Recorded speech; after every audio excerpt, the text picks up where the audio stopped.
Okay, so so I think we can start, and whoever joins in the meantime joins. So good morning, everyone. My name is Martin Streleni. I work as innovation manager at Heat and Power, and we also do communication dissemination in the ConnectHeat project. So I would like to first thank you for joining today for what promises to be an insightful session about the social aspects in heating communities, getting people on board. Today, we will talk about real examples and strategies to effectively engage citizens and stakeholders in participatory and community heating projects. We'll be joined by speakers from Denmark, Spain, and France, who will share their valuable experiences and perspectives on this topic. Before we dive into the topic, just a few details about the housekeeping rules. So the session will be recorded, and we will share the recording on the website of the project after the webinar. So you will be able to record it at any time. We will also share the presentations and send them to the attendees. And if you want to ask any questions, you can use the question box at the bottom of the screen, and we will have a dedicated Q&A at the end of the webinar where the questions will be asked by me to the speakers, and they will try to respond them as well as possible. So first of all, just to those who don't know what ConnectHeat is a new funded project. It's funded by the LIFE program, and basically it aims to develop an enabling policy and strategic framework for energy community initiatives in heating and cooling, because so far most of let's say energy communities have been in the electricity sector, but we try to now also explore and implement this concept in the heating and cooling sector, which is still not that much developed. So quite ambitious. And here you can see the speakers for today. So we will have three speakers. I will moderate the discussion.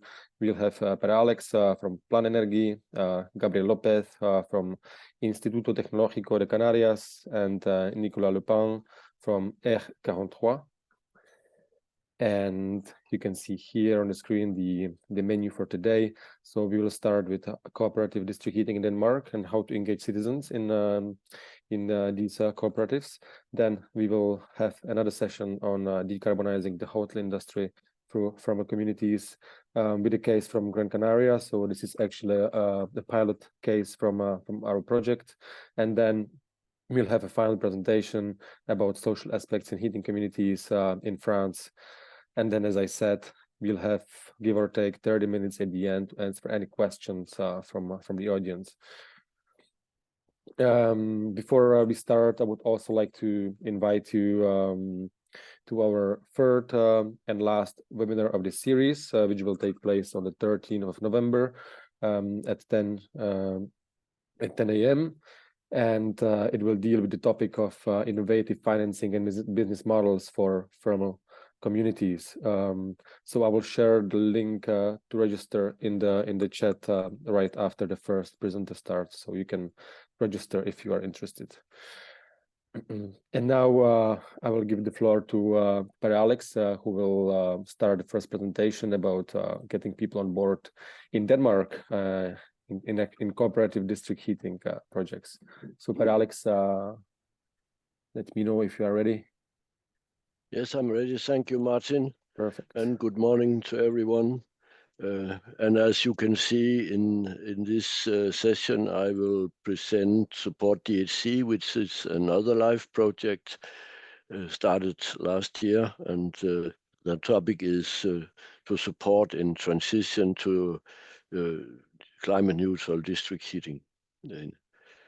So I will concentrate on Denmark, and first a little about Plan Energy. We are a small company, 50 employees, and we are a non-profit foundation. We work with strategic energy planning, district heating, and onshore renewable energy. And within district heating, we work with all technologies. So yeah, that's what we do. We have 3 offices 3 different places in Denmark.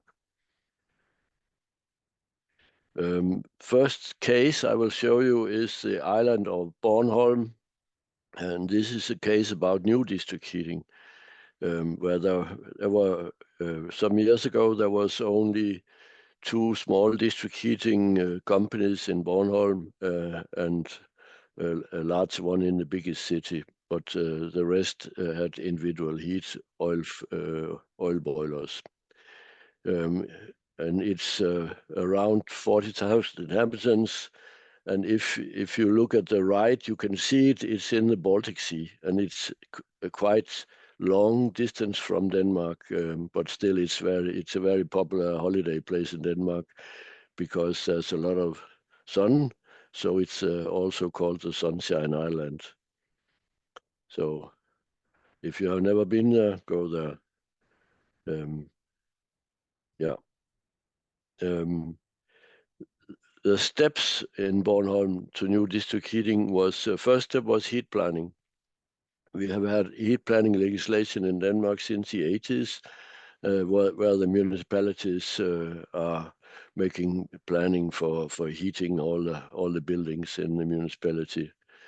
And then a local utility was established, and after that, they made strategic energy planning. Actually, it could have started with strategic energy planning, but in this case, it came a bit afterwards. Then, if you want to implement district heating, you have to make a project proposal, and then you can go on with the implementation if this is approved. The ingredients you need is you need a motivated local working group, and that's very important. To get people on board. If you don't have a local working group, at least in Denmark, you will never come through. Then you need support from the political level and authorities, and you need also, because you cannot do everything yourself, you need somebody to help you, and it could be an existing utility. So that was the steps in Bornholm. If you look at the heat planning, then the purpose is to find the socioeconomic best solution for heating. And in Bornholm, there were 5 municipalities until 2007, and they were unified in one. It's called the regional municipality. So the first step they did after this new regional municipality was established was to make a new heat plan. And it showed that district heating was feasible in 9 municipalities and villages, and maybe 4 more. Bornholm is 50% covered by rock, so it can be difficult to make district heating. So they were a bit in doubt about the last 4 villages. Then there was an implementation plan, and also they calculated island economy. Because if you import fuels like they did with oil and replace them with local biomass or solar, then you will have a very good local economy, and that was calculated also. Such a plan has to go out in a public discussion and then accepted by politicians. So the next step was establishment of Bornholms Forsyning, which is utility, as you know them. It's municipal owned. It's a non-profit because it has to be non-profit in Denmark. And it takes care of wastewater, drinking water, but also district heating for cities and villages. And the strategic energy plan, there was a long process where we started with all the stakeholders. There was banks, farmers, and everybody on board, and they said we can never agree upon that because we have never agreed upon anything since 1658 when we throw out the Swedish guys who was invading the country. But they ended up in 100% agreement. And then there was 12 areas, but district heating was still number 1. And the idea with the strategic energy plan is that we don't make sub-optimization if we take the whole plan. and then we could see still district heating was a very good idea. Then we came to the project proposal, and this was one example. It's from the eastern part of the island.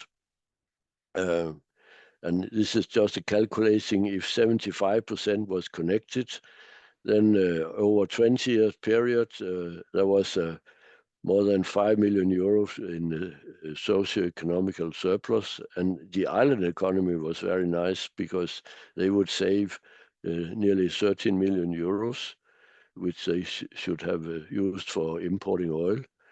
And there was a CO2 reduction, and there was an extra employment. So it was sent to the involved stakeholders, and that's very much the other utilities. If there was no gas, so there was no gas utility, but the electricity utility looked at this plan and could give their comments, and there was also a public phase, and after that political acceptance. So then they could start. So in the implementation process, the first step is to set up a local working group. And this local working group has to represent the municipality. So local associations, business, and also Bornholms Forsyning were members of this group. And the idea having such a group is that they can do things which the utility cannot do, because they can, for instance, go to the doorstep and ask people to join, which is not allowed in Denmark for the utilities. So next step was to make an information leaflet and inform the households. 60% have to connect, and how is the economy, and who are included in district heating and who are outside the area. And then information in local newspapers, and then a public information meeting where this local group is actually the ones who arrange the meeting. So, and then important part is that if you connect before the piping is implemented outside your door, then you have a very low price. If the piping has passed your door already, then you have to pay triple as much. So after all that, agreements could be changed to contracts. And that's only when you have had the tender and you know the prices that you can change the agreements to contracts. So the price for this 16,500 Danish kroner, it's a little more than 2,000 euros. They will get the connection pipe, a heat meter, a unit in the house, and in this case with a water tank. And they will get removal of their old oil boiler and old hot water tank. And in the heat meter, there's a leak alert installed because we have direct district heating in Denmark. We have no heat exchanger in the houses. So we make a pressure test of the house system, and if it can stand 10 bars in an hour, then it's okay.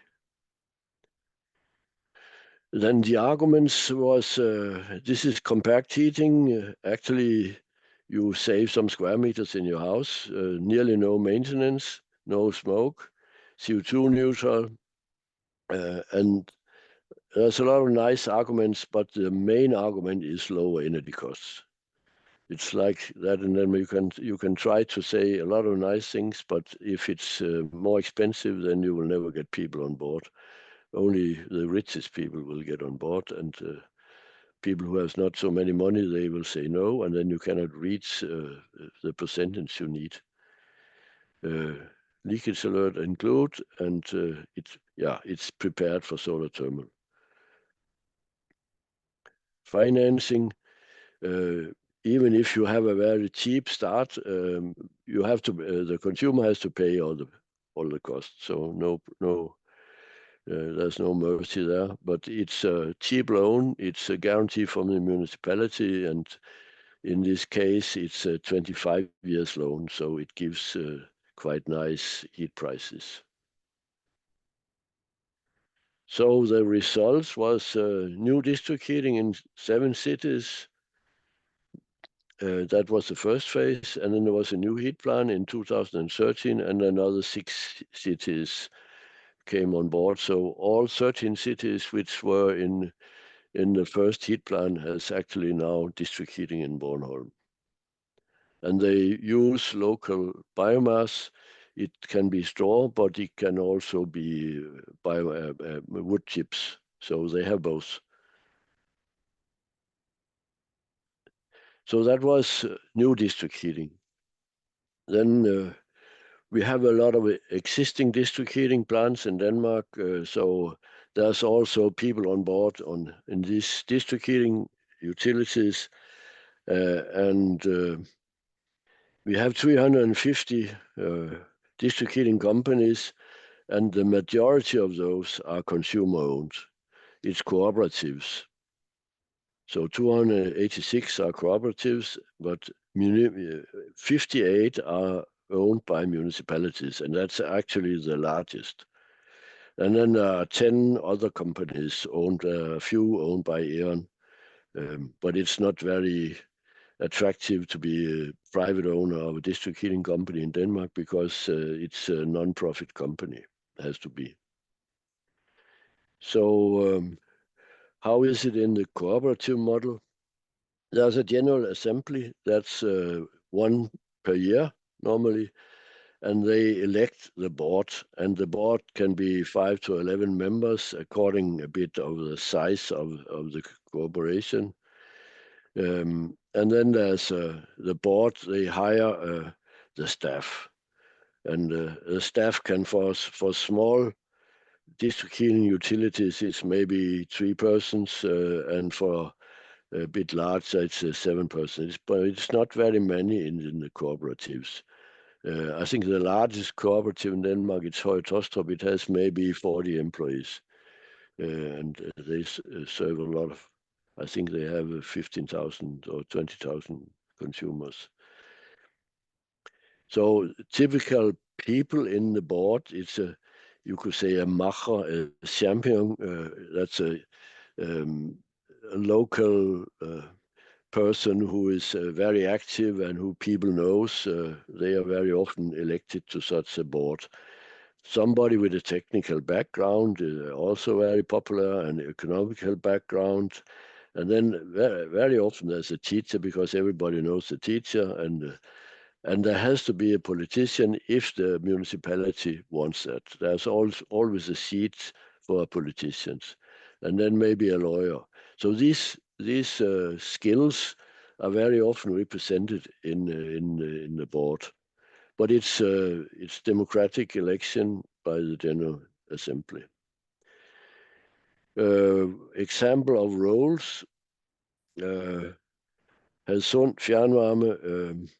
It's 2,200 connections, and this is the general manager. He's a marine engineer, and he has all the, you could say, strategic responsibilities in the daily work. And he has bi-weekly, he is in contact with the board. But that's maybe not so important, but the board is still the people on board.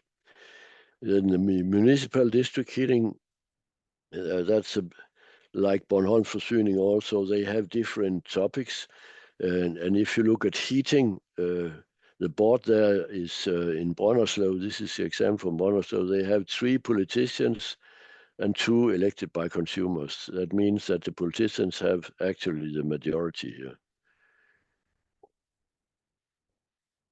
And in Greater Copenhagen, that's the largest example in Denmark, there's a transmission company, Vex. It's owned by 12 municipalities, and they serve 19 distribution companies. And these distribution companies, they are actually cooperatives.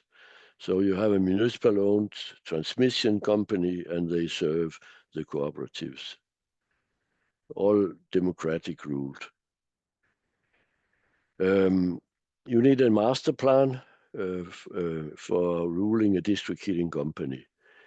No plan will result in bad prices, low security of supply, and so on.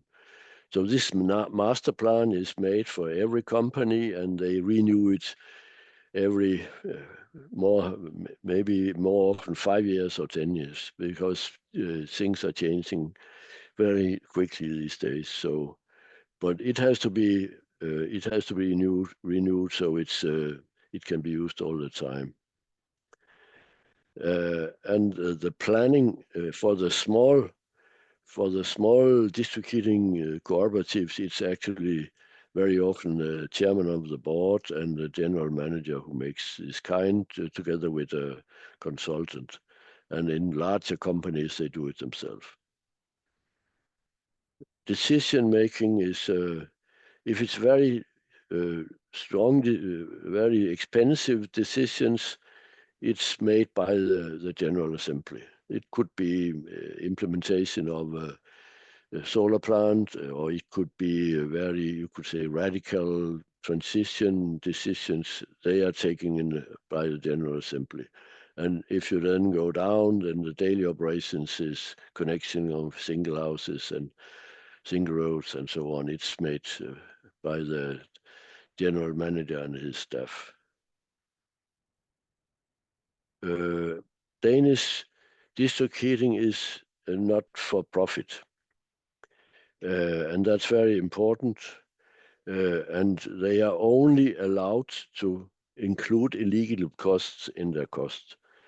So there's a row of things they can include, but they cannot, for instance, include buying certificates if they buy biomethane. But they can include all costs connected to their heating costs. And this has to be eliminated every year. So if there's a surplus 1 year, it has to be subtracted the next year. So there's a balance all the time. And we have a centralized policy framework ruled by the Danish Energy Agency.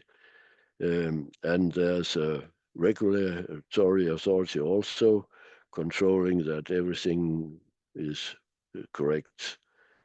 So if you are not satisfied what the district heating companies are doing, then you can complain to this regulatory authority. So this is something from Denmark. Something can be used other places, maybe not all, but you can look at it. So at least we are very proud of our ownership model with non-for-profit, because it makes cheap district heating, which we compare to other countries. Yeah, thank you. Thank you very much, Per-Alex, for this insightful presentation. And if there are any questions, please don't hesitate to use the question box and ask any questions you might have at any time. We will ask them at the end of the session. And now I will move to the second presentation, which will be by Gabriel Lopez from Instituto Tecnológico de Canarias, and who will present the Gran Canaria pilot case, where they work on the decarbonization of the tourism sector. So Gabriel, I don't know if you are ready. I give the floor to you. Okay, you can start. Okay, so like Martin said, I'm Gabriel from Instituto Tecnológico de Canarias. I work in the renewable departments, and today I'm going to introduce the pilot case of Spain into the ConnectHeat Project. The pilot case of Spain is located in the Canary Islands in the south of Spain, into the Atlantic Ocean, very close to Africa. And into then in the municipality of San Bartolomé de Tirajana, that is in the south of the Gran Canaria Island. That is the island into the yellow circle. San Bartolomé de Tirajana is characterized by a sunny climate and has a population of almost 53,000 inhabitants, but due to its tourist character, its real population is higher. Every day, this municipality receives more than 52,000 visitors. And for this reason, is the largest municipality on the island of Gran Canaria, and also covers the highest concentration of tourist establishments, reaching the 67.5% of the tourist places on offer. Furthermore, previous studies carried out by ITC show that the tourism sector consumes around 300 kilowatts hour per year of electricity and 220 kilowatts hour per year for heating and cooling energy demand, with the weight of the outdoor swimming pools heating being deficit. And this is very important because this thermal energy demand accounting almost the 60% of the total thermal demand of the sector in the municipality. This is the thermal energy demand. The reason because is the highest is due to the main tourist season. The Canary Islands is in winter when temperatures are lower and visitors demand heat swimming pools. And moreover, the Sustainable Energy and Climate Action Plan of the municipality identified the hostelry sector like the sector with the highest contribution of the municipality's greenhouse gas emissions, reaching the 33.2%.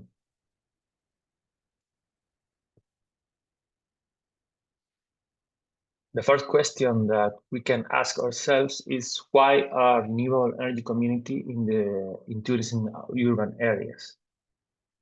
The tourism sector faced the challenge of reducing its carbon footprint in order to respond to an increasingly demanding market. Extra-hotel establishments and residential buildings, primarily in consolidated tourist areas, have more difficulties in this decarbonization process. And for this reason, is in these areas where community action is needed, bringing citizens, entrepreneurs, and local authorities to the forefront. Furthermore, it's important to note the importance of the touristic sector in the Canary Islands economy too. This sector accounts the 35.5% of the gross domestic product and almost the 40% of the employment.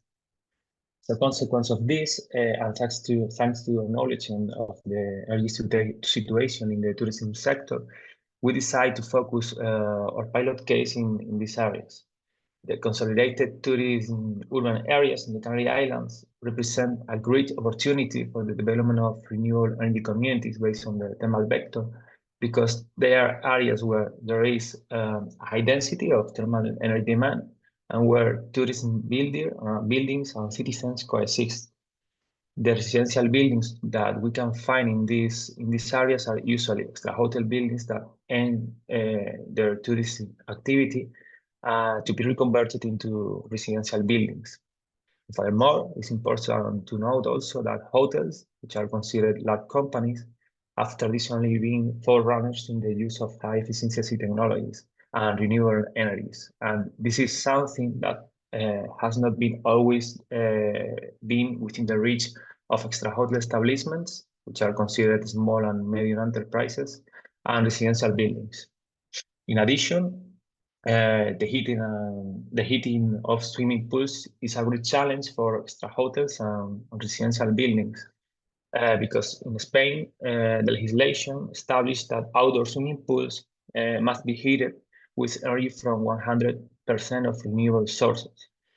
This fact and the limited possibilities to access to the use of high efficiency technologies due to its high cost in multiple cases and the limited spaces available on roofs of extra hotels and residential buildings for renewable energies make the implementation of a district heating system the best technological alternative.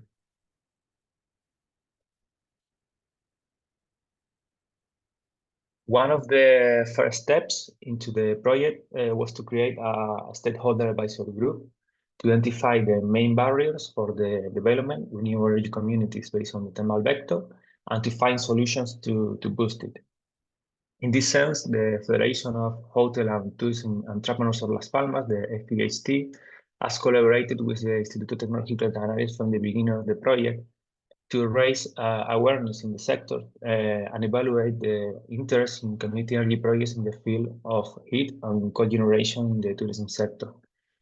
We have held quarterly meetings to evaluate the progress of the project, trying to identify and promote a first pilot case in the region. In the context of the engagement activities, it has been elaborated a website where all information material is available and include the project objectives, the main results, and the outcomes of the meetings. Moreover, local action campaigns has been carried out by presenting awareness-raising events and congress with the aim of introducing the concept of energy communities and its potential in the decarbonization of the tourism areas, and of course the district heating potential in these areas also. Additionally, an online survey is available on the project website to request information and evaluate the potential interest in taking part in the community energy pilot project. And this survey is fully open not only to potential members in the action area of the pilot case, but is also useful for identifying potential members in other areas.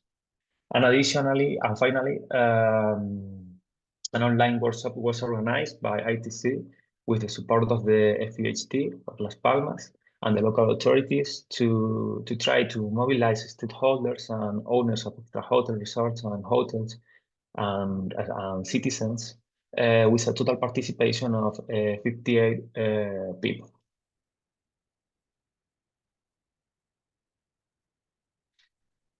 The graphic that we can see on the slide shows the main milestone to form a new energy community on the bottom part, together with the different milestones and the main milestones of the ConnectHeat project at the top part. As we can see, the ConnectHeat project plays a crucial role in each phase for the development of a renewable energy community. Today, our pilot case has reached the milestone number 3. We have made a solid local working group composed for small and medium enterprises and citizens, and even some of them have already submitted local letter of interest to formal letter of interest to be part of the community. And at the same time, we have started to the project definition, the milestone number 4, to identify the best technological configuration. And in parallel, we start from the beginning of the summer, the local training program that will end in the middle of the next month on November. We also start, of course, with the work to establish the members of the local working group as an energy community.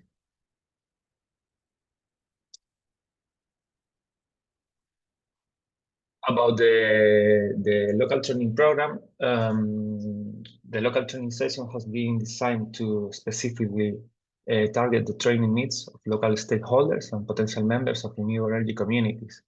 And as a result, 4 specific training sessions were planned with a duration of 1 hour and a half. And each session has been designed as a workshop, including 2 parts. The first part is focused always on the subject of the session.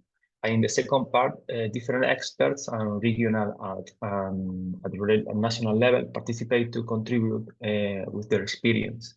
And always all the sessions end with a roundtable in which active participation has been encouraged through discussion and questions.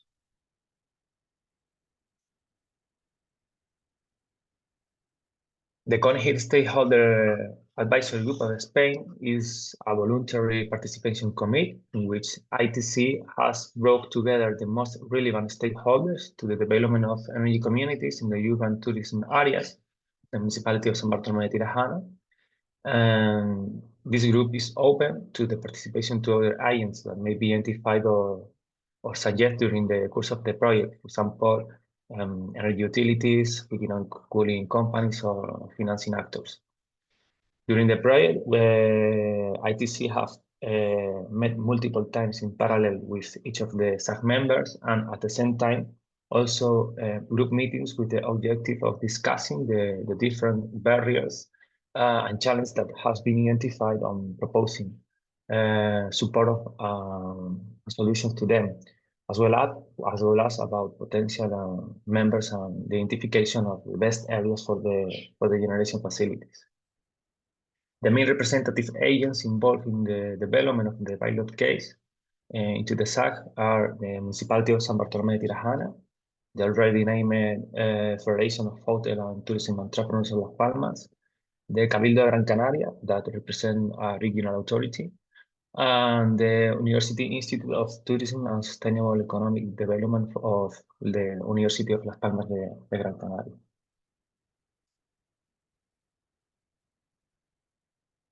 As a result of the online survey, the request information about potential interest in establishing a renewable energy community project and the results of previous ITC project on thermal energy demand density in tourist areas, we identify an area where there is a high potential for the development of a renewable energy community made up by small and medium enterprises and citizens.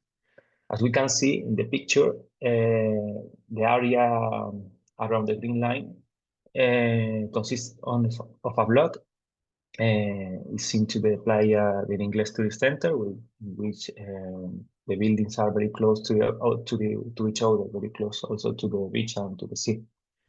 In total, in the area, there are 21 extra hotels, which are small and medium enterprises, 5 hotels, and 2 residential buildings. The green line over the road that we can see on the picture represents the possible layout of the heating and cooling network in which definition we are working. Following the analysis of the data with the members of the SAG, the project has been approached in 2 phases. In the first phase, the network will be created for the generation of renewable heat for the heating of outdoor swimming pools in extra hotel establishments and residential buildings. And in the second phase, and depending on the reform of the thermal installations into the buildings, the space cooling and the domestic hot water demands of these buildings will be connected to the network.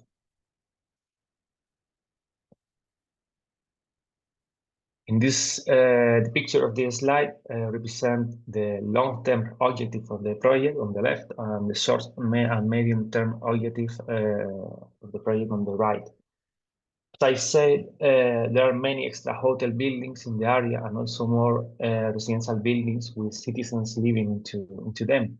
And for this reason, we are sure that if the renewable energy community is successfully formed, the rest of these buildings will want to be part of the community. However, to achieve this ambitious goal, we must start with a smaller project, which is represented in the picture on the right.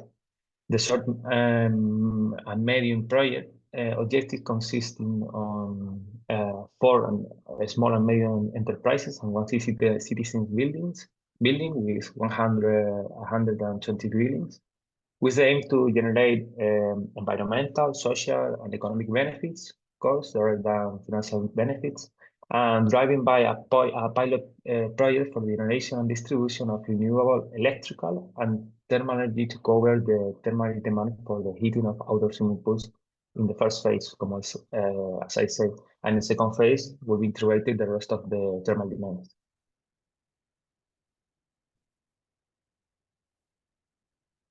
Regarding to the technological configuration, we have started to simulate different technological scenarios to assess the technical and economical feasibility of the project. At present, the use of geothermal heat pump in combination with photovoltaic energy is the option that provides the greatest benefits. The reason because we are focused on the use of geothermal heat pumps is due to its use maximize the efficiency of heat generation, because the possibility of having a stable heat source maximize the performance of the heat pump. In addition, the electricity consumption necessary for the operation of the heat pump will be associated with renewable electricity, and this will make the heat produced totally renewable.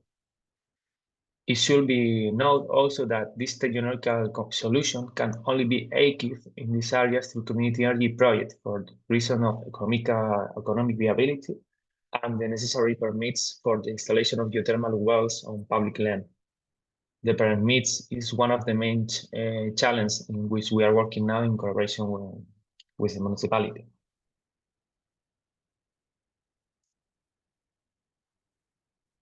And finally, in this last slide, I want to share the main challenge and lesson learned during the project. One of the main challenges found is the general lack of awareness of citizens and public authorities about energy communities as a crucial tool for reaching a fair energy transition, along with the lack of free public spaces available for the installation of renewable energy systems. The fact that there are not public buildings in the area and no public energy demands means that the energy community is built upwards from entrepreneurs and citizens. From the technical visits and meetings held with the managers of tourist establishments and residential buildings, it can be seen that the majority of extra hotel establishments and hotels establishments have carried out multiple actions to integrate renewable energies by clogging their roofs. Furthermore, another of the main challenges is that the notion of an energy community in Spain has been closely tied to the electrical vector, leading users to associate it with the installation of photovoltaic energy systems. This has resulted in a substantial barrier that requires boarding the concept of thermal energy community. And the last challenge, like in multiple cases, the complexities about of securing suitable financial source. About the lessons learned, the acceptance of the project by public authorities from the beginning has been positive, but there has been a lack of involvement due to the non-existence of energy demands from public buildings in the area. We think that a broader long-term project from the beginning, including social actions in the surroundings of the area, such as improving accessibility or adapting urban spaces to climate change through, for example, climate shelters, could increase the involvement of public authorities. Furthermore, there must be a clear awareness of the need for a just energy transition among end users. Therefore, to promote community energy initiatives, it's necessary to improve the capacities of community members, analyze existing models and success stories from other operational energy communities, looking forward synergies with the pilot case. The last of the lessons is related to the necessity for the local community to understand that through energy communities, tourism stakeholders and citizens living into the urban areas, urban tourism areas, have the opportunity to actively participate in the energy, urban, and environmental rehabilitation of their surroundings. And this translates not only into economic benefits for the community members, but also into social and environmental benefits for the whole area of action. That's all from my part. Thank you for your attention. Thank you very much, Gabriel. And again, do not hesitate to ask any questions for Gabriel and Per Alex.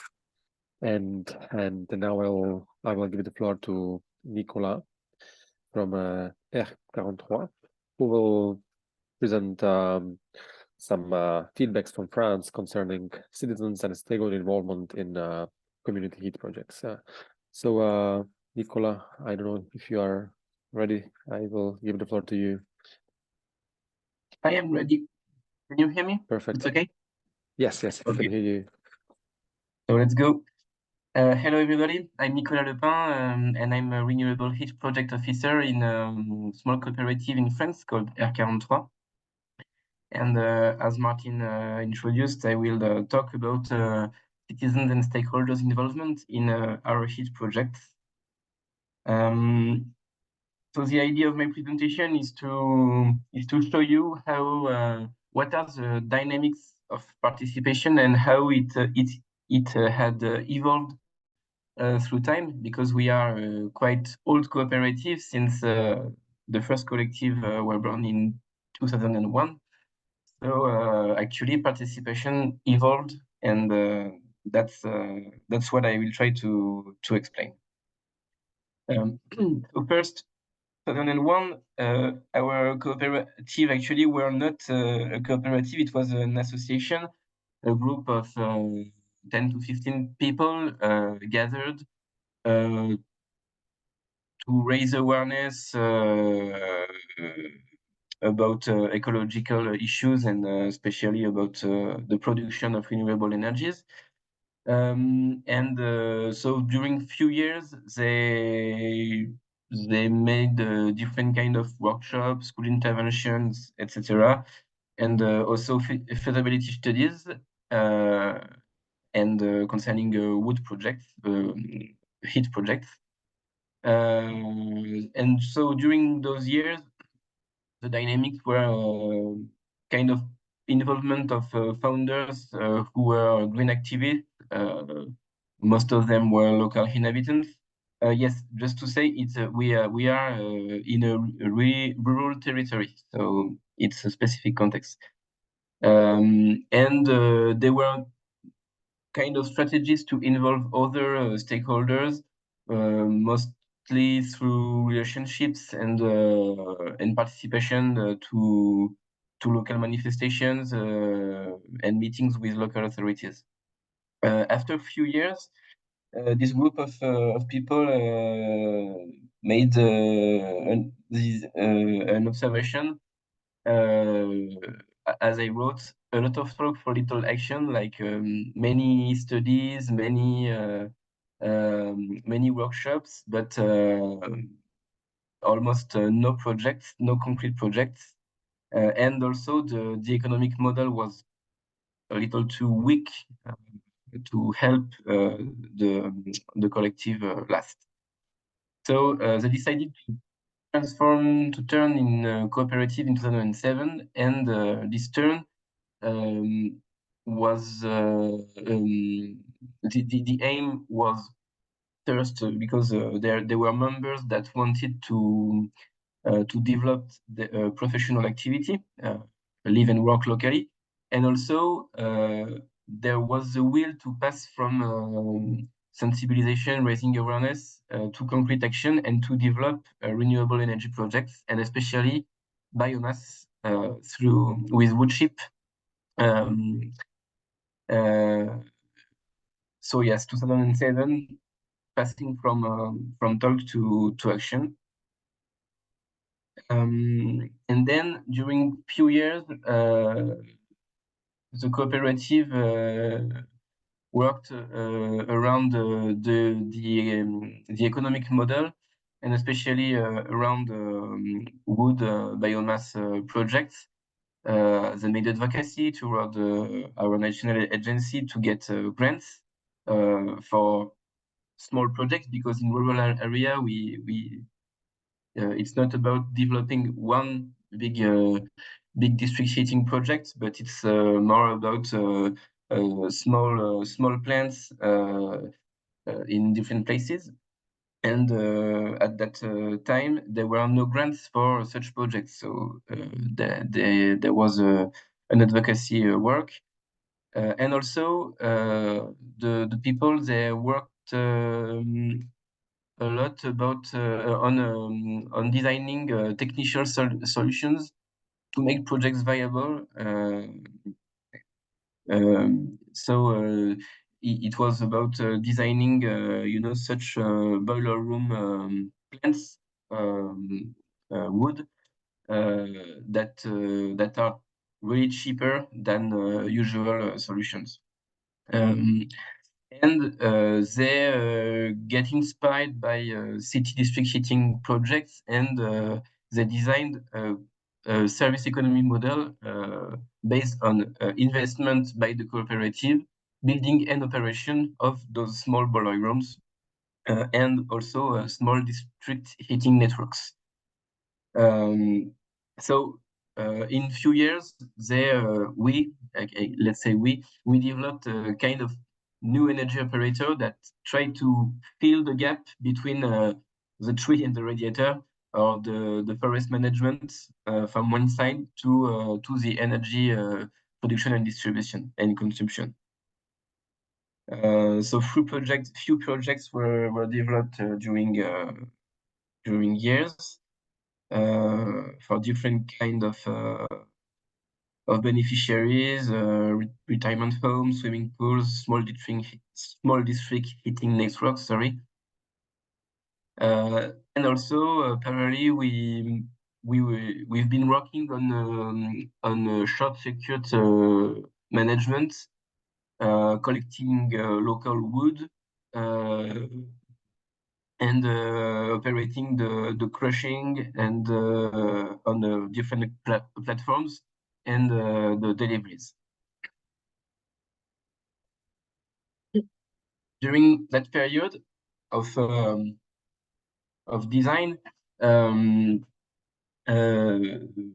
what were the stakeholder dynamics? So when we turn in a cooperative, our status in our status, there are 4 kinds of stakeholders: volunteers, employees, beneficiaries, and supports and partners.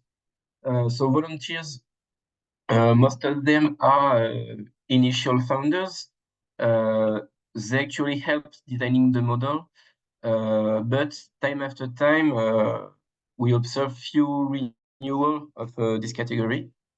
Employees, we decided to systematize membership after 1 year. Beneficiaries, so it's more about consumers or local authorities with which we develop the projects. So the idea was to integrate them through projects, but in the first years, it was difficult to systematize and to integrate them. How can I explain this? Let's say that the projects were already kind of complicated and difficult, and it was already a big change for beneficiaries to pass from I rule my own boiler room with fuel or gas, and I will buy heat. So this is already a big step. It was a big step for many beneficiaries, and adding and you will join our cooperative was a bit too much. So this relationship during those years was not really effective. And then there were a category of supports and partners with few actors involved.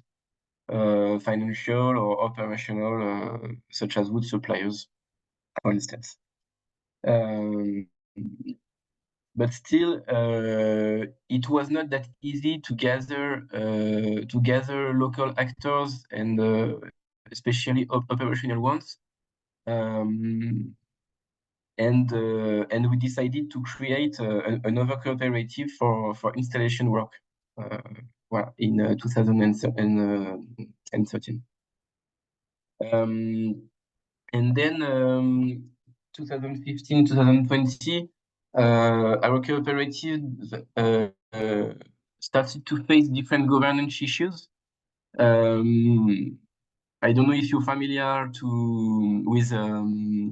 with cooperative life cycle theory, but after years, the democratic governance intention can be altered, and so that's what we faced with renewal and transmission issues.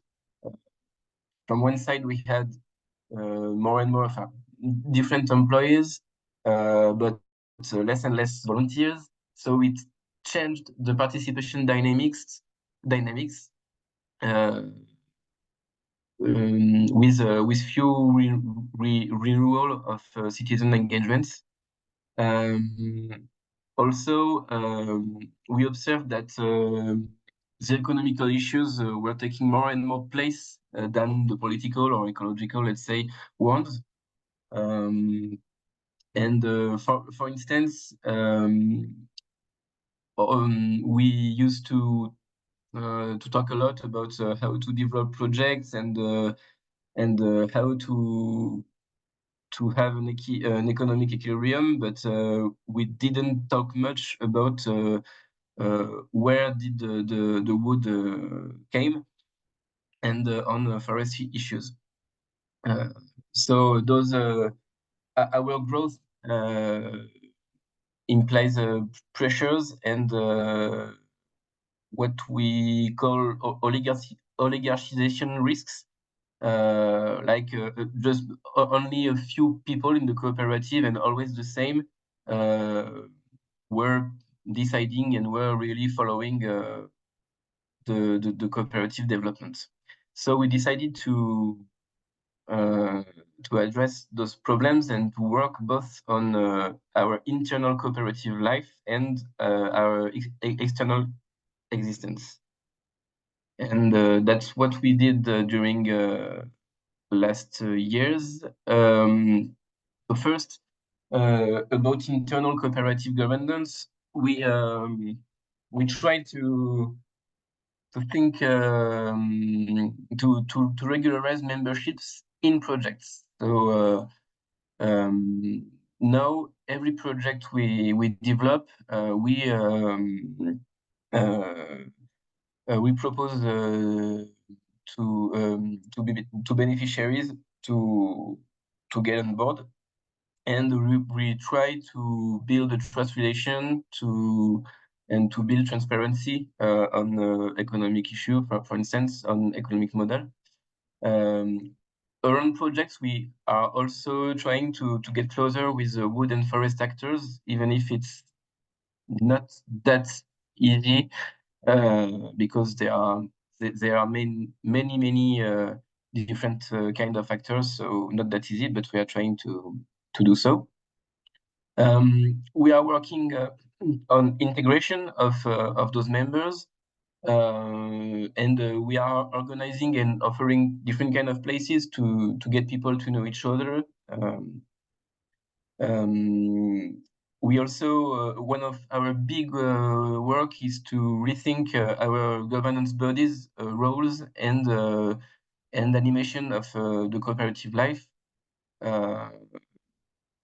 to make the participation better and useful. We also have been working on, I am not sure of the English term, but value sharing. I mean, how the economic value is shared between employers and cooperative. So we really worked on this as a political issue. What can I say more? Yes, we also we organize financial participation of stakeholders, and trying to we organize local meetings and local manifestations to talk about the cooperative energy, the energy cooperative model, and we propose and offer to local people to invest in projects. And yes, and also we are nowadays organizing transmission of main roles, managers, and all to pass from non-oligarchization status to another organization.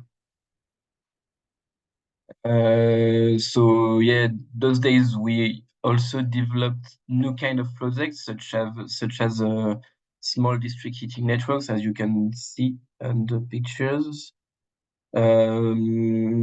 On those projects, we actually achieved to get local authorities on board, but it's much more difficult with citizens and consumers.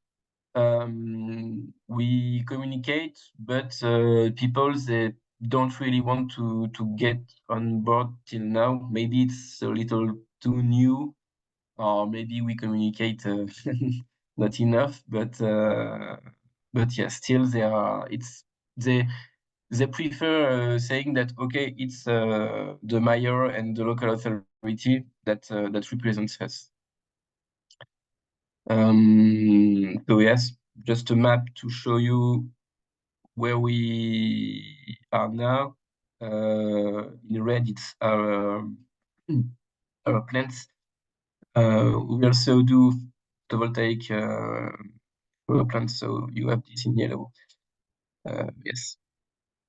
And so yes, that was much more about internal dynamics, and also we are working on our external communication and our implication in the territory.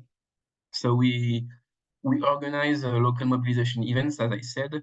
We are also trying to build inter-cooperation at the territorial level to build projects, especially with other social economy and enterprise. And also we are engaged in inter-cooperation at the national level. In 2018, we've been creating a kind of network, gathering the other heat cooperative in France, and we joined Énergie Partagée, which is our national network of citizen energies in 2022. And with this network, we are currently working on swarming, mutualization, and also advocacy at the national level and regional level. Here is our network. So as you can see, there are more and more heat cooperative in France. We are here, by the way. I didn't say that, in the middle of France. Yes. And as you can see, we develop almost only little projects. You have the powers here. So most of the projects of our collective are small projects and in rural areas. Let's keep this.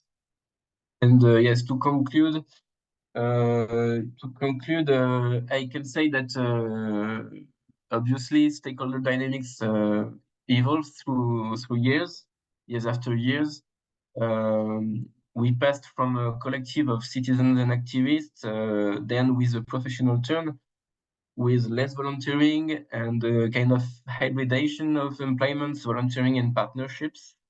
And we've been through internalization strategies that had transformed years after years the participation dynamics. We've been facing different governance issues that are well known in the cooperative movements, actually. And we tried to face those issues by reorganizing and rethinking our cooperative life, both internal and external. And now the challenge is to continue to allocate resources for this cooperative governance and for mobilization and for local mobilizations. So that's our main issue, to maintain and to finance this job, because it's a job. Yes, so I think it's the end of my presentation. Thank you very much. Thank you very much, Nicola, for the very complete presentation. And now we have some time for questions and answers. But just before, I would like to remind you again that our third and last webinar of this series will take place on 13th of November. The registrations are still open, so please do not hesitate to register and join us in 2 weeks' time. And now, as I said, we have some time for questions, and I saw there were a few in the question box. So I could see that most of them were answered, but I think we can still answer them, and you can maybe answer again orally. So the first one was from Ricardo Battisti, our beloved coordinator of the project, and he was asking, what is the time horizon for investment decisions within the district heating cooperatives? Is it around 20 years? But Alex, maybe you can answer again in this question, because I could see that you answered it in the question box. It depends on the investment, but if it, for instance, are for district heating pipes, then it can be 40 years, and if it's for a large-scale heat pump, it's 15 to 20 years. Solar thermal is normally 20 years. Biomass is 15 years, but it's quite it's nearly the same as the lifetime of the technology in Danish systems, and it's of course a huge advantage that we can have such a long depreciation period. Thank you, Alex. Then we had another question from Giuseppe Dino. He was thanking again for the presentation, and he was asking if there was a reference minimum threshold expressed in terms of uses or energy supplies for considering investment in new district heating networks. And I think it was again you, Per Alex, that answered. So maybe can you answer again this question? Yeah, it's a bit tricky to find out where this limit is, but it depends very much on if everybody is on board, then it can be low. We have down to 50 houses, but that's unusual. So normally we make a screening where we actually calculate the grid and the production system and see what will the heat price be, and then we compare to individual heating. And normally we cannot make district heating if it's less than 100 buildings, and also some larger consumers as boarding schools or elderly people's homes and that kind of thing. So yeah.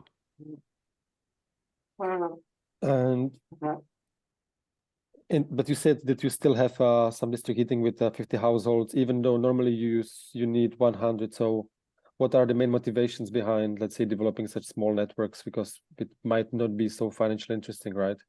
Yeah, there was some stakeholders they really wanted to get away from oil in this small village, so they decided, I think it's 10 years ago, that they would go for renewables. And then they investigated different forms of renewables, and they found out that if they made a small biomass boiler, they could have the same price as individual heating.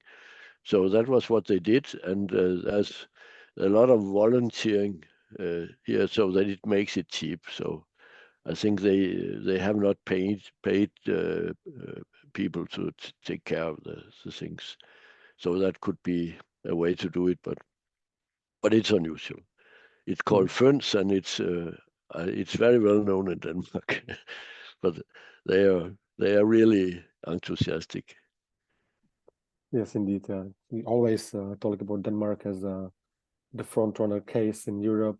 So maybe now I can get to Gabriel. So Gabriel, you were saying that such projects were still, let's say, not so popular in Gran Canaria, and then there are a little bit of challenges concerning the awareness of the stakeholders and the citizens.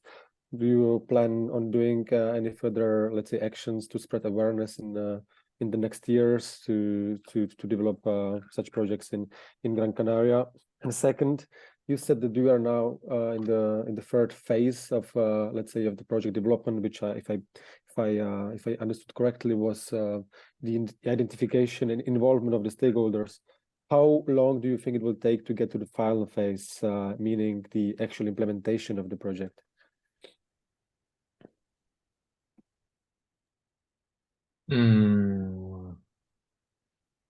Well, about the first question, Martin, and now we are working in, first of all, in establish as an energy community, trying to take some grants about in order to convert this solid group, local working group, into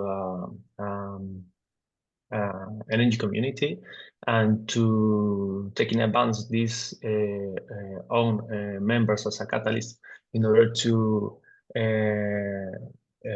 increase the members or to promote more enemy communities in other regions. And about the second question is about the when. Could you repeat the second question, Martin?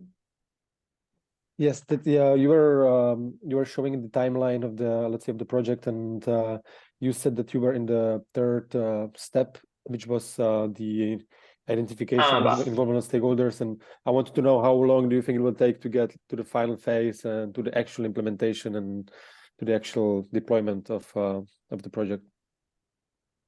About the implementation of the project, we don't have defined timeline because we have some barriers very related to the permits to the installation of the geothermal wells. The area where the area of action is located in a very good place because we are very near to the sea, and there is a high potential of geothermal resource. But at the same time, there are a lot of barriers related to the land protection we have here because we are very close to the dunes, and these areas are protected by natural land protection. So we are trying to manage as soon as possible the permits with the municipality, but it's something that we can how do you say, we can define a specific timeline for that. This is the main barrier now overall.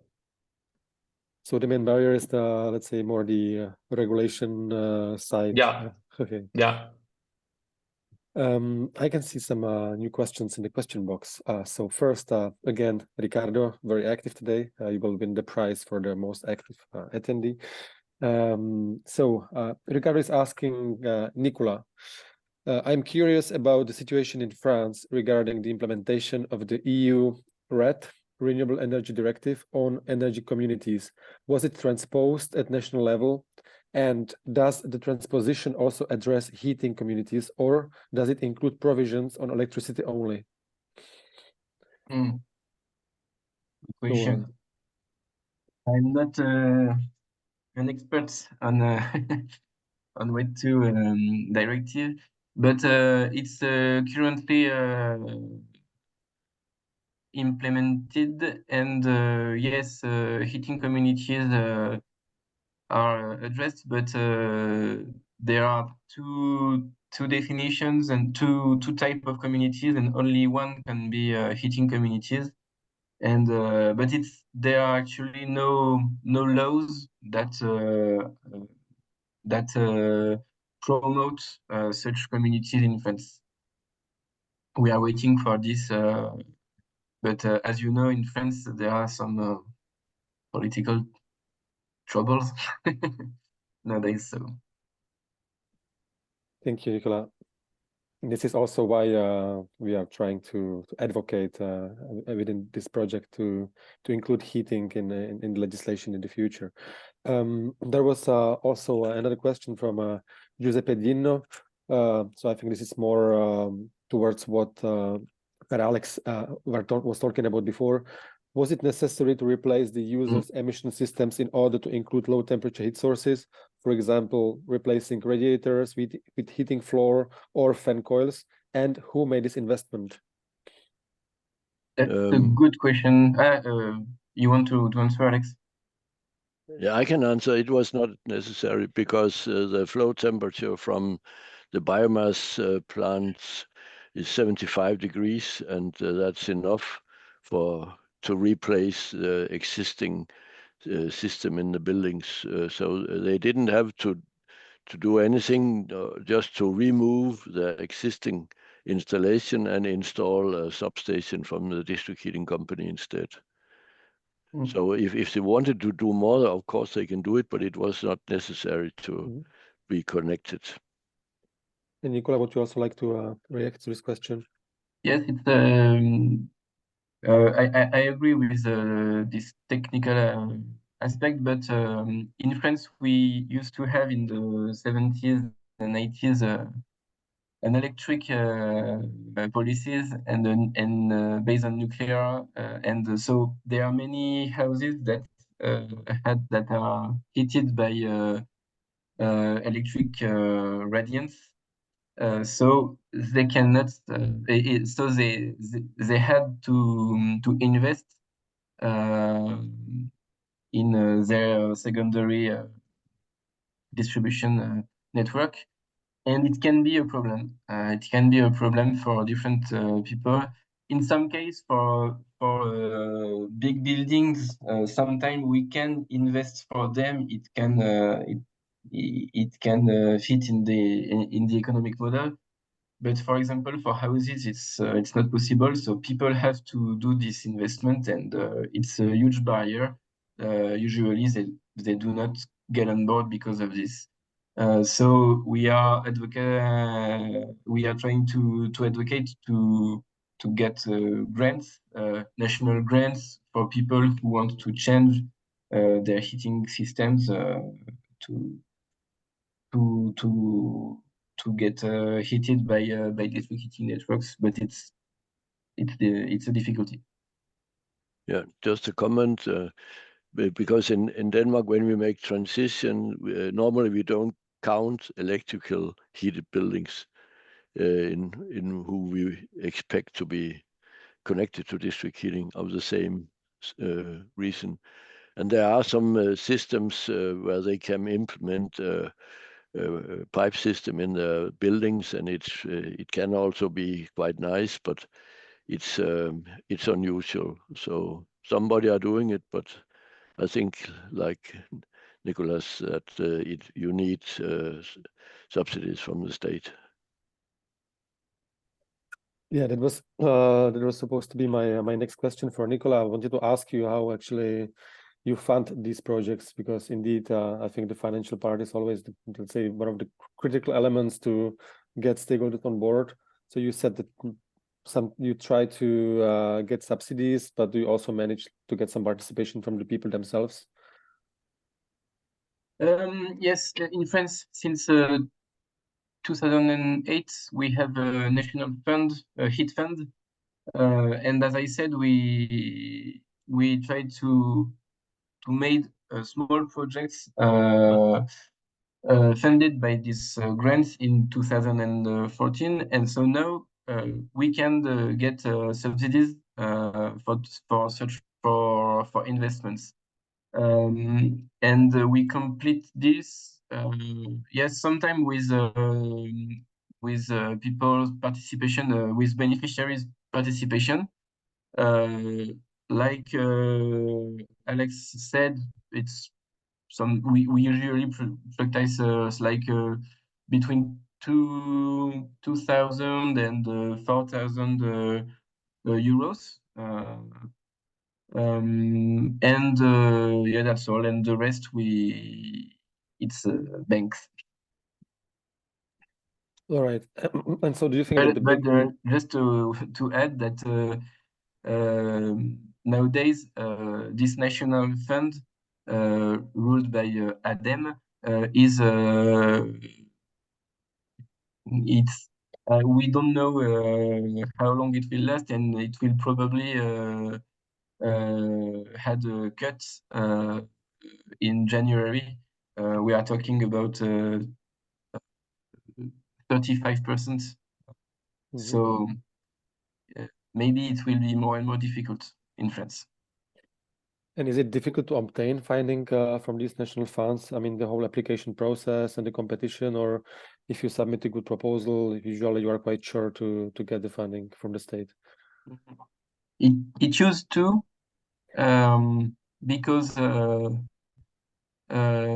before we had to, when you develop really small projects, if every project you have to ask for 1, 2, 3, 4 subsidies, it's an administrative bureaucracy.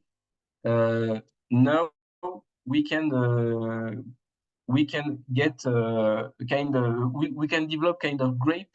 I don't know if it's correct, a kind of a grape of projects, and and we try to finance the whole grape of, for instance, 8 or 10 projects within 3 or 4 years. So it's getting a little bit easier, but still we are waiting for our national politics, and we are not sure that the national funds will be still there next year.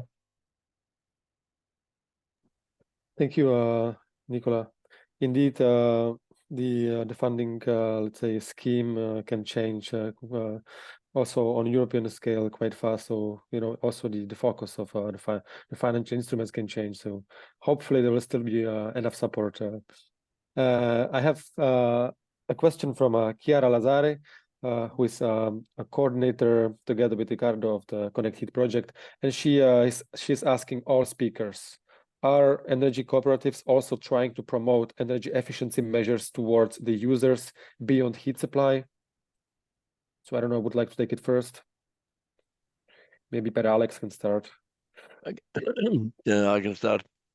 Well, normally not, but we had a period where the government said that every district heating utility had to save a certain amount of kilowatt hours. So if they could make their customers make these savings, then they got money for that. So, but it was a period of 3-4 years. Now nowadays, the most interesting for the district heating is the return temperature, and of course they give advice for the customers how to regulate their system so that they use less heat. But that's the only thing, not insulation and that kind of things. Okay, thank you, Per Alex. And Gabriel, would you have any insights on that question as well? Yeah, in the case of our region, the energy communities are focused mainly in electricity supply. However, our target members and the members or the potential members in tourism urban areas have first-hand knowledge of energy efficiency measures. As I say, many of them already use renewable energy systems and do their best. However, there are still regulations which they cannot comply with, such as the 100% renewable heating of outdoor swimming pools. The use of a district heating system improve in many cases. They could to be with in relation with the relation or using the district heating system. Thank you, Gabriel. And what about you, Nicola? Do you consider sometimes as well energy efficiency measures in your projects or as cooperative in general? Of course, it's something that we are talking a lot about. I can say that during the first years, it was really complicated for us to integrate this dimension because we used to sold heat just euros per megawatt hour. So our economic model needed to sell heat to be okay. Then a few years ago, we decided to change, and we sell heat with a fixed subscription depending on the power you need and a variable part. So now almost all our projects are with such tarification, and now we are starting to have this to align the interests. First, I mean, we can work on reducing consumptions because it does not alter our economic model. I don't know if I'm clear. So it's now the next step is to develop a program on different kind of projects we have, especially on retirement homes that are huge consumers, to to reflect about energy efficiency, how we can invest maybe on regulation and different kind of systems to help people consume less. Thank you, Nicola. And now maybe coming back to Gabriel, how do you plan to finance the projects in Gran Canaria? Because I guess it will be quite a substantial investment. Will it be shared between the different stakeholders, or will you also ask for some public money, either from the state or from Europe? By now, our idea is to take in advance, first of all, some grants, a grant to set up as an energy community the solid local working group. This is the first step. From this point, there is a how do you say it? We have to think what is the best business model, so how to financing the facilities. One of them is to take in advance another grants. The IDAE, every year is releasing some grants to try to help to energy communities with the technological systems, and maybe some a part of the cost could be covered with through the own members of the community, but we don't have a solid answer about it because we are not in this scenario yet. Yes, to be continued. So maybe last question for Alex. You mentioned that in this cooperative model, I think it was in Bornholm, that it would be the people that would actually pay for the investment, and it would be reflected in the heat price over the next 25 years. Did you had any hesitations, for example, from the citizens about this process, or it was going swimmingly?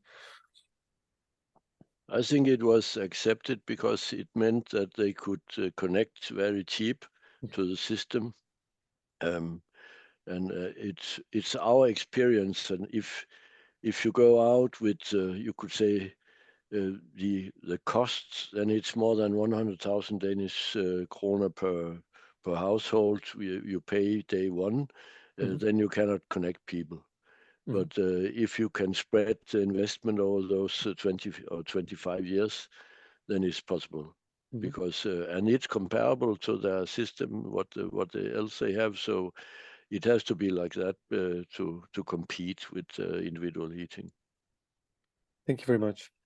So I think we've reached the end. It's 11:01, so we are a little bit late. So I would like to thank again to all the speakers for the insightful presentations, and also for all the answers provided, as well as to the attendees for your interest in the webinar and in the project, and also for all the questions that you've asked.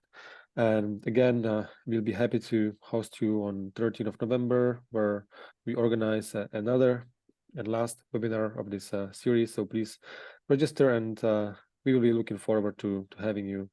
Thank you very much. Thank you, bye. Thank you, bye.